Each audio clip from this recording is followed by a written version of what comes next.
TRS के leader और साबिक सदर नशीन रियासती अक़लियती कमीशन आबिद रसूल खान ने बीजेपी पर हैदराबाद के माहौल को मुकद्दर बनाने की कोशिशों का इल्जाम आयद किया। उन्होंने एक प्रेस कॉन्फ्रेंस से खिताब करते हुए कहा कि बीजेपी के रियासती सदर बंडी संजय के सर्जिकल स्ट्राइक वाले रिमार्क काबिल मजम्मत है। उन्होंने कहा कि हैदराबाद मुल्क का हिस्सा है और यहाँ के शहरी 100% हिंदुस्तानी है। उन पर ऐसे हमले की बात नाकाबिल कबूल और नाकाबिल बर्दाश्त है। आबिद रसूल खान ने कहा कि बल्दी इंतखाबात में शहर की तरक्की मौजूद बहस होना चाहिए, लेकिन बीजेपी स्टाइल अंगेजी के जरिए शहर का माहौल खराब कर रही है। उन्होंने बताया कि वैसे बयान के बाद अब अपने और अपने अरकान खानदान के लिए फिक्रमंद हो चुके हैं। मालूम नहीं बीजेपी इस मुल्क को किस सिमत ले जा रही है। उन्होंने आवाम से अपील की कि वह हैदराबाद को फिरका परस्ती की आग से बचाने और उसकी हमायती तरक्की के लिए टीआरएस के उम्मीदवारों को कामयाब बनाए। उन्होंने कहा कि टीआरएस ने गुज़श्ता 6 साल में कई फलाई स्कीमों को रोबेमल लाया है। गुज़श्ता कुछ दिनों में हम देखे हैं यहाँ पे तूफान आया था और सैलाब आया था, इसमें काफ़ी लोग मुतासिर हुए हैं और गवर्नमेंट ऑफ तेलंगाना एक पहली बार प्रेसिडेंट सेट करके 10-10 हज़ार रुपये हर एक के घर तक पहुँचाए हैं और 50,000 रुपये जिनके घर टूटे हैं उनके घरों तक पहुँचाए हैं। ये काम को कांग्रेस पार्टी और बीजेपी दरखास्त देकर रोक दी है इलेक्शन में और उनके लिए सब वादा करे हैं कि इलेक्शन के बाद जिनको नहीं मिला है उनको भी हम पहुंचाएंगे। तो यहाँ पे आप ये चीज़ मैं बताना चाहूँगा कि सेंट्रल गवर्नमेंट 1 रुपया भी फ्लड रिलीफ में हमारी मदद नहीं करी है। उल्टा जीएसटी में जो हिस्सा स्टेट को आना है वो हिस्सा आज तक रिलीज नहीं किया गया। यहाँ तक कि जो निर्मला सीतारामन जी जो फाइनेंस मिनिस्टर हैं, जो तेलंगाना से और हैदराबाद से वाबस्ता हैं, उन्होंने ये बोल रहे हैं कि ये एक्ट ऑफ गॉड है, आप किससे भी कर्जे मांग लीजिए।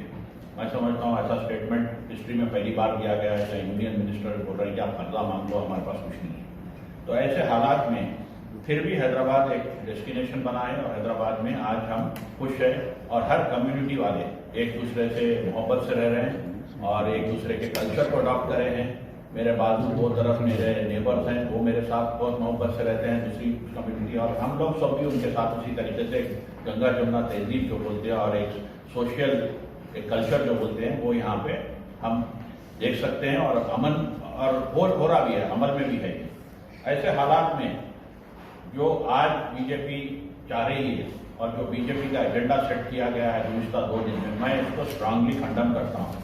यहाँ पे ओल्ड सिटी पे सर्जिकल स्ट्राइक की जब बात की जाती है तो मैं ये उनसे पूछना चाहूँगा कि सर्जिकल स्ट्राइक माने हम ये सुने थे कि पाकिस्तान के ऊपर जब फ्लाइंग प्लेन जाके बम छोड़ते हैं, क्या हैदराबाद पे आप बम छोड़ने का इरादा करें हैं क्या ओल्ड सिटी पे या वहाँ पे?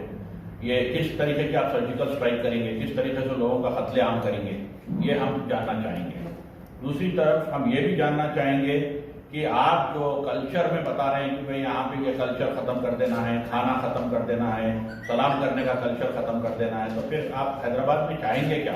हैदराबाद का कल्चर ही हैदराबाद को जोड़ता है, हैदराबाद का कल्चर ही सबको एक जगह करता है, हैदराबाद का कल्चर ही आपको एक दूसरे से मोहब्बत पैदा करता है। तो ये कल्चर को आप खत्म करके आप क्या करना चाह रहे हैं? आप खुले अल्फाज में बताइए, लोग समझना चाह रहे हैं। उसी तरीके से हम उनसे पूछ रहे हैं कि भाई आप रोहिंग्या के बारे में बात कर रहे हैं, यहाँ जितने भी रोहिंग्या के रेफ्यूजी हैं वो यूएनओ का कार्ड लेकर हैं, यूनाइटेड नेशंस का, सेंट्रल गवर्नमेंट से परमिशन लेकर हैं और सेंट्रल गवर्नमेंट के परमिशन के बाद ही यहाँ पे उनको बसाया गया है 100-200 आदमी जो भी हैं। तो इनके बारे में अगर आपको फिक्र है तो सेंट्रल गवर्नमेंट यूएन से रुजू होना है, उनका कार्ड कैंसिल करना है, उनको वापस भी जाना है। ये हमारे हैदराबाद के ऊपर आप इल्जाम किस तरीके से लगा सकते हैं? कोई अगर रोड पे भूखा मर रहा है तो उसकी मदद करना कोई जुर्म नहीं है, कोई उसके लिए हम आगे बढ़ के खाना देते हैं या कपड़ा देते हैं तो ये कोई जुर्म नहीं है जो जुर्म बताया जा रहा है। उसी तरीके से कश्मीरियों अपने पाकिस्तानियों की बात कर रहे हैं, हम खुद बोल रहे हैं जो पाकिस्तान से है आप उनको एक्शन लीजिए, वापस भी जाइए, उनके ऊपर आप कड़ी से कड़ी उनके ऊपर आप कार्रवाई कीजिए, हमको कोई उनकी मदद करने का नहीं। हम हैदराबादी कल्चर को बरकरार रखना चाह रहे हैं, हैदराबाद में लॉ एंड ऑर्डर बरकरार रखना चाह रहे हैं, मोहब्बत बरकरार रखना चाह रहे हैं जो बीजेपी की आज कोशिश है खत्म करने की। तो मैं मीडिया से गुजारिश कर रहा हूँ कि आप ये चीज़ को लोगों तक पहुँचाइए कि इलेक्शन जो बल्दिया का होता है इश्यूज पे लड़ा जाता है, रोडों पे लड़ा जाता है, बिल्डिंगों पे लड़ा जाता है, टैक्स के ऊपर लड़ा जाता है, लाइट पे लड़ा जाता है या वहाँ के मोहल्ले के प्रॉब्लम पे लड़ा जाता है। मगर यहाँ पे जो एक इलेक्शन एक कम्युनल डिविजिव फोर्सेस के हिसाब से एक ऐसा इलेक्शन लड़ा जा रहा है जो जंग में तब्दील किया जा रहा है, जो सर्जिकल स्ट्राइक के हिसाब से जंग ही हो गई है। आप एक तरफ सर्जिकल स्ट्राइक बोल रहे हैं, एक तरफ कत्लेआम बोल रहे हैं, आखिर ये आपका इरादा क्या है? हैदराबाद को खत्म कर देना है क्या? अगर हैदराबाद को खत्म करेंगे तो नुकसान किसको होगा?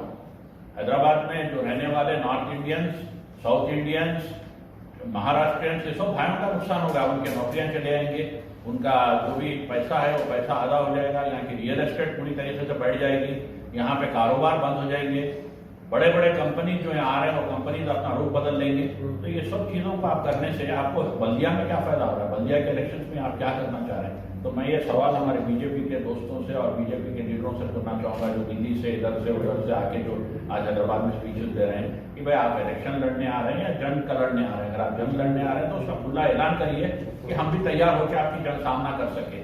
अगर आप इलेक्शन लड़ने आ रहे हैं तो इश्यूज पे आप मोस्ट वेलकम हैं, आप आइए, अपने एजेंडा बताइए, अपना मैनिफेस्टो बताइए, अपने काम बताइए, अपना रिकॉर्ड बताइए, उसके बाद पब्लिक वोट डालिए।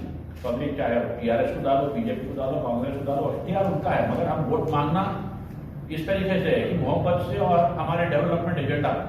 आज ये इलेक्शन में मैं आप लोगों से सबसे गुजारिश करते हुए अपील करना चाह रहा हूँ कि हैदराबाद को और हैदराबाद की तहजीब को और हैदराबाद की मोहब्बत को बरकरार रखने के लिए आप टीआरएस को एक मौका दीजिए और टीआरएस उम्मीदवारों को आप ज़्यादा से ज़्यादा वोट देकर जिताइए। और ख़ास तौर पे मैं हमारे पूरे भाइयों से हैदराबाद के जो है मैं अपील करना चाह रहा हूँ कि आप वोट जरूर डालिए, वोट डालने से आप पीछे मत हटिए, वोट डालिए। आज एक एक वोट अहम है और ये वोट हमारे लिए नहीं है, हैदराबाद के लिए है, कल्चर के लिए है, हैदराबाद ब्रांड के लिए है, जिससे हम सब फायदा उठाएं। आज मैं हूँ, मेरी जायदादें हैं, मेरे को किराया आ रहा है, मैं सुकून में मेरे फैमिली को देख रहा हूँ, 4 आदमी की मदद कर रहा हूँ। अगर मैं खुद परेशान हुआ तो मेरे पूरे एम्प्लॉयज परेशान, मेरे साथ उनके खानदान परेशान।